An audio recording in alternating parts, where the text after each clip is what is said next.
nhớ rồi nó trong mấy số lần số tổ và nó của cho nên phải say là lô chơi rồi còn nó không hào nhớ tên là lên body sạch lấy pin biêu mô lấy pin là nó một sáng đó tụi bây giờ rồi nếu mua sản phẩm bom là nó rất là thàสบายดีเห็นละกลายเป็นไม่ได้ขายอย่างนอผู้สาวลุกขึ้นได้บอคิดหลายอันนี้เป็นอย่างนอขนมจีบขายเนี่ยได้นอก้อน10,000มาได้ขายดีอยู่บอไม่ได้ขายสลับเปาเด้ขายก้อนเท่าใดนอนั่นก็มันจีบโบแมนโดโอ้เป็นตาแซ่บแท้นอขายเบิ่งได้บอขนมจีบใจทำเป็นตาแซ่บแท้นอคนขายก็งามนอผู้บอมื้อนี้ไม่วันอย่างนอมันซุปเอามื้อนี้ไม่วาเลนไทน์บ่แม่นหวะวันที่14ไม่วาเลนไทน์แม่นบ่มีคนซื้อดอกไม้ให้บ่มีล่ะเอ้ยจะซื้อให้เอาบ่เอาแม่แม่หวะน้องขอถามแน่มาขายเครื่องซาลาเปานี่ได้จะเดือนแล้ว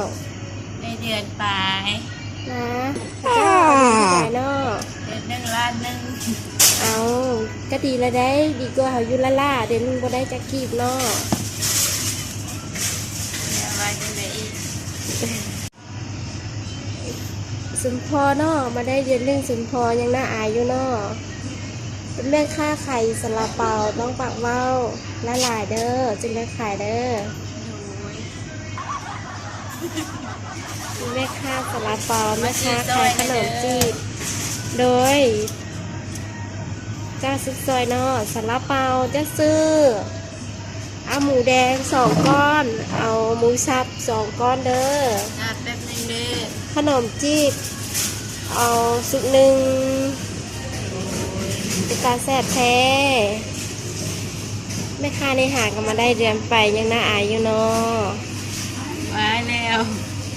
จะน่าอายฉะนั้นได้น้อง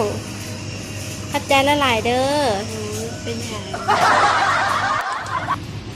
เดี๋ยวน้องมาที่เจ้าสลัดปองสิคาสเนอในหม้อ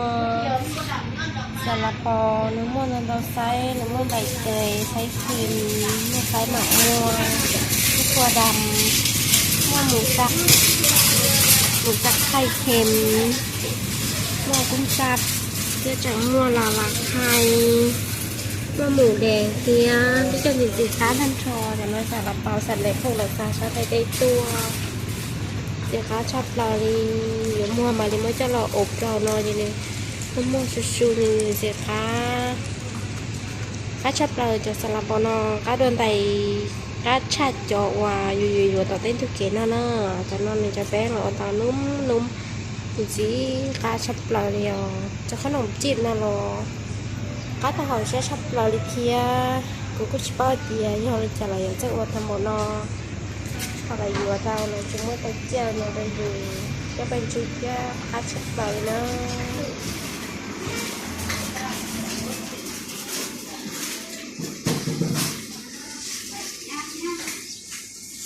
เมื่อเช้ามื่อเช้า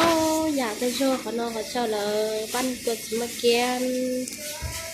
แต่น้องนี่เราเจ้าเลยปั้นจะได้ค่ะจี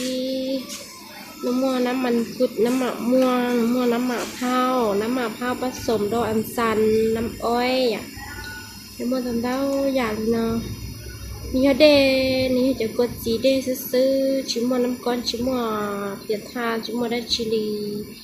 ชิมมันน้ำตาลชิมมันน้ำก้อนเจ๊ถอยแล้วมันจะรอจอดเขาลูกเครื่องนอนมาลิปันนี่นอนตันลีซื้อนี่เดี๋ยวเจนตรงนี้มันน้ำก้อนอยู่ที่เขาก็หาวเนื้อแล้วก็เสียนั่นน่าเชียร์กันชอบชิมมันน้ำก้อนที่เลยเนาะเด็ก khá được quen đến trong hơi như thì nó cũng chỉ tàu hào đùa chỉ tàu về hào để cho mình nó đó tôi trong một bối sạch là cái tôi chuột cái hào kia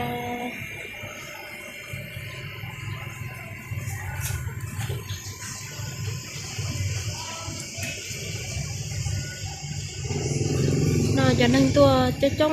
cái giò chế mà để vươn lâu xưa là tôi chuột còn tôi toàn là luôn bối sạch nó